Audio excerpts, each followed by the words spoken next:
Hello, my name is Cynthia Fanelli, and I am the sixth grade English and Language Arts Learning Support Teacher at Baldy Middle School. It is a pleasure to meet you.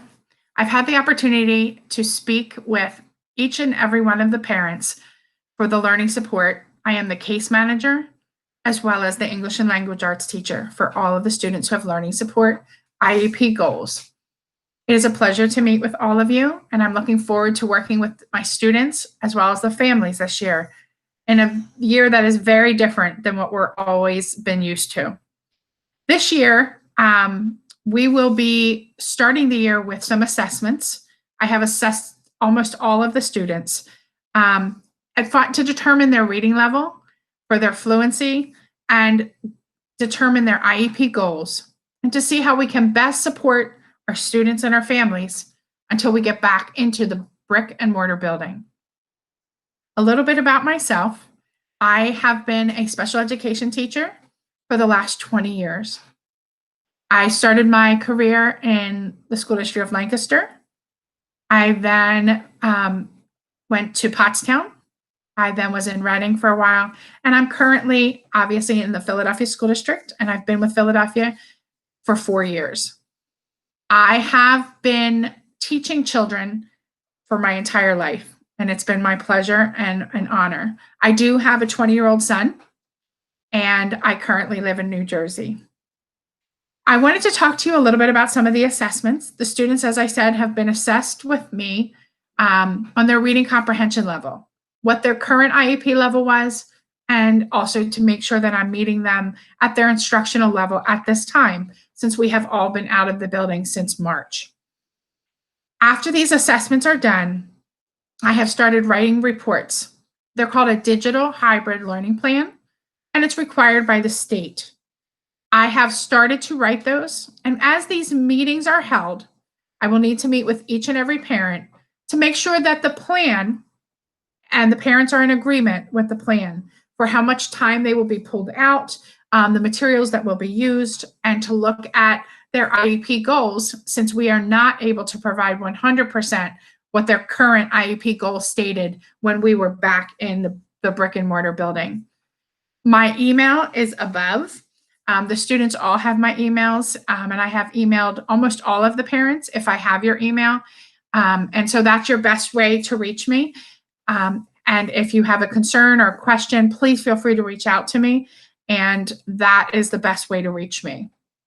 Once I'm done with all the testing and all of the meetings, I will be able to pull the children every day.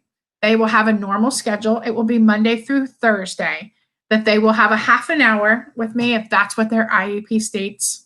They will come work with me, mostly with research-based interventions, things that the students are familiar with from their private schools, for example, corrective reading, and other programs. I'm also progress monitoring.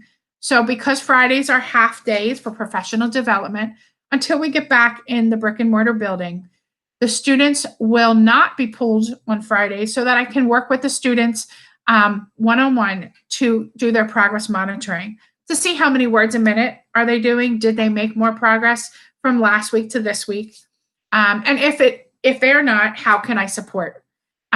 Maybe do an intervention with the students. The same thing for their corrective reading as well as their comprehension. Every week, they will be pulled out to be determined what their comprehension level is and any progress that they have made. I will be charting that, and obviously at the end of the marking period, I will be giving that information to all of my parents, as well as determine on their where they are at for the end of that marking period. My email is above, and if you have any questions or concerns, please feel free to reach out to me. I generally start checking my email somewhere between 7:30 and 8 in the morning, and I'm done. My last email is approximately usually between 8:30 and 9 o'clock at night. I don't want anyone to be sitting and waiting on an email for the next day if it's an urgent situation. I also wanted to talk about materials. In this brick and mortar building, when we were in, I had workbooks. Obviously, that's not something that I can do right at this time. So if the students could have one notebook, that is directly specific only for his learning support class, his or her learning support class, that would be great. So that when I ask them to do something, I ask them to take a note. When I ask them to talk about, write down when their next class is for me, that would be great. Or when we do some writing. It's very difficult in this pandemic situation that we have with the remote learning to do some writing and get it determined, since a lot of the children can use skills and things on the computer. But for now, we are going to do some writing. And if they had a notebook that was specifically for my class, that would be very helpful. Well, I know that this is a very different way of doing back to school night, but I am very thankful that I will get to meet all of you over the next couple weeks as I have these meetings. If you have not responded to my email that I sent yesterday to set up the digital learning plan meetings, there'll be approximately half an hour. Please reach out to me. Again, my email is above. If you did not get my email, please email me and let me know if I have a better email for you, as well as when would be a good time to meet. I'm starting meetings as soon as possibly. This Thursday's pretty full and Friday, but next week to scheduling those. Thank you so much. It's a pleasure meeting with all of you, and I look forward to having a great year with everyone. Have a great day.